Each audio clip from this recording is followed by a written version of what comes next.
Hey, what up, y'all? What up, y'all? This your boy LCD1, baby. LCD1 to be exact, that is, aka Illmatic 124, and not the motherfucking gang numbers, man. But my actual jersey number I wore when I was in high school, and my warm up jerseys on the back of my motherfucking chair at the crib. Hey, what's up to my LC Nation, my LC gang, and my LC crew? What's going on out there in Lamb? You did, but hey, man, listen. They still going back and forth, man, you know, with this unnecessary rhetoric, talking about this NCAA thing. Now, let me tell y'all a story, man. Now, when I played basketball, uh, I was a academic scholar, athlete. All right, you want to get politically, some good, decent language here. But anyway, man, listen. I had the academics, meaning I was an intelligent athlete, you know. Plus, I was a star player. Now, our coaches, man, I'm in Chicago, man. Our coaches here at that time in the 90s, we didn't have like mentors and, we didn't have people to guide us like, if we were to become successful, playing. And I'm gonna use Kevin Garnett as an example. Now he came from South Carolina. He came from a whole nother situation. All right. So by him not being a native of Chicago, it seemed like he was in a better situation because he came up here with people. All right. So he had a team, I guess, that can help him, if he was to become successful playing the sport. And as a result, he did become successful playing. Now, mind you, he was on the team with one of the best players in the state before he got here, really. Ronnie Fields was the best player on the team with Kevin Garnett. Now, I know Chicago because my experience here has been,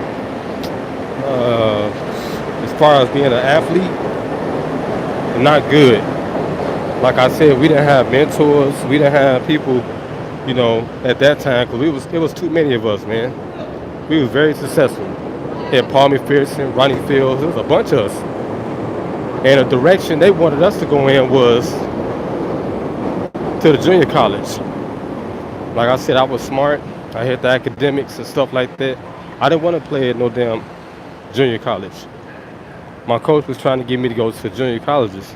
I was getting letters and stuff from junior colleges, not a few other schools, but I wanted to play in the NCAA because I knew the benefits of playing in the NCAA. Because that was like an instant shot to go to the pros, man. Even after playing 1 year or so forth and so on, you get recognized and everything in the game, right? Now, I made my own decisions and I chose to leave the city. I went down to an NCAA school that accepted me, and that was Grambling State University, a historical HBCU.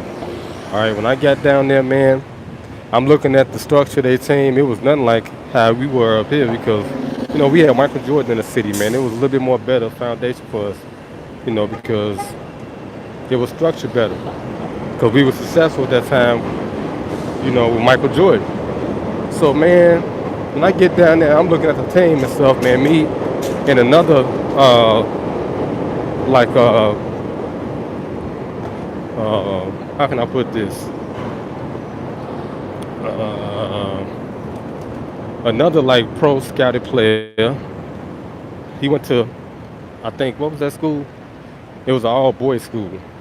But my man, he was cold. His auntie was teaching at my school. We both was down there at the same time. He had the same type of mindset I did. We both was gonna walk on the team. We looked at it, we didn't like it, and we left. I came back up here to Chicago. Like I said, they wanted us. I tried to go to Chicago State, NCAA school, Craig Hodges, I guess he was scouting me when I was in high school, and man came to my house looking for me because I was an all-star shooter. But anyway, man, fast forward. Now I get back up here, man. I go to Kennedy King. My homie, Paul McPherson, like I was saying, he was like Ronnie Fields. He was jumping like a frog. All right, big dude, 250, 6'5". Okay, he was over there winning the championship at the school with one of the players that played on my team. You know, underclassmen. He was under me. On my born, just at Kennedy King College. All right, cool. So he knew me. We played against each other. You know, he was. We had like a class together. It was a bunch of us together. It was like models. We had Shot Blizz. He was a radio personality. It was a bunch of us together over there. We were successful. We made the school look good. All right. Paul McPherson was gonna go to DePaul University, so he was asking me to come with him. They knew I was a shooter. I was an all-star shooter in the city, and I was like, "No, man, I'm gonna go to Chicago State because I knew I could stand out there." All right. Finally when I got there, I should have went with him because he went straight to the pros with Quinn Richardson, and we was older than Quinn Richardson. I said Ben came out and done. We was over and done with, but he made it, and I should have went with him because I probably would have been coming out the pros by now. But I went to Chicago State, man. I finally got accepted. They let me in there, boy. Got up there. There was a guy up there named Bo Ellis. And got it. Was I don't know nothing about him. All right, he was a local here. Up that man. So he was like, the best advice I can give you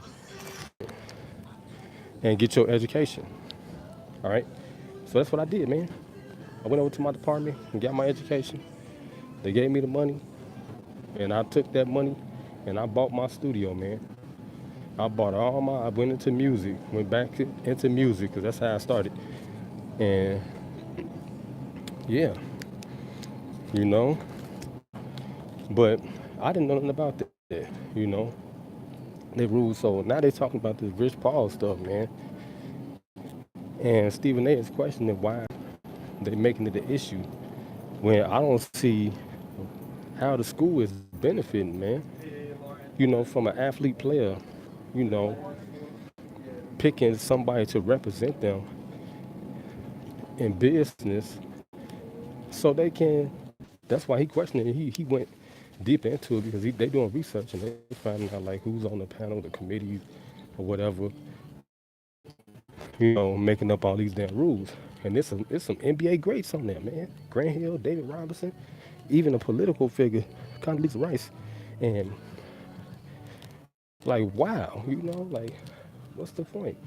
Because this young brother, man, he was successful, and the athletes like him. They like him, man. He in NCAA because they're not paying on no money. That's what it all boils down to. The school making money. My man played all those years in this city, and they paid him 3 million endorsements, man. So what they're saying about professional basketball, then the NCAA, because that's a step up to it. You know, it's not good business. So now they got smarter people that don't even go to school. They can represent people. Now they sanctioning and they putting clauses on that, saying no, you gotta have a degree in order to represent. I guess it's because the athlete is choosing to stay in school or there's no representation just in case they leave, if they still an underclassman or whatever, you know. But that's crazy to me, man. But you know, Stephen A. Smith making awareness of it. Max Kellerman is saying the same thing. Like because the person's black, but it's only applies to the basketball right now, I guess, and then I guess ball next. So, yep, the most two predominantly black sports, that we know of is basketball and football. So, yeah, but hey, man, they left the school. Shit, what's gonna happen? They finna deter a lot of athletes from going to the NCAA. That's all. That's what's gonna happen, man. You're gonna see a lot more players that's going straight from high school to the pros. Simple. That's what's gonna happen. I thought Zion was gonna do the same thing. They didn't treat Zion right. That's why I kept telling the boy on my channel. I was like, look, cuz, take your ass straight to the pros, bruh. See what happened? They damn near broke his motherfucking leg. On Jesus. But I'm finna get up out of there, man. That's your boy LC1 baby. And LC1 to be exact, that is aka Illmatic 124. And not the motherfucking gang knows, man. With my actual jerseys, you know my war when I was in high school. Yeah, my war jerseys on the back of my motherfucking chair.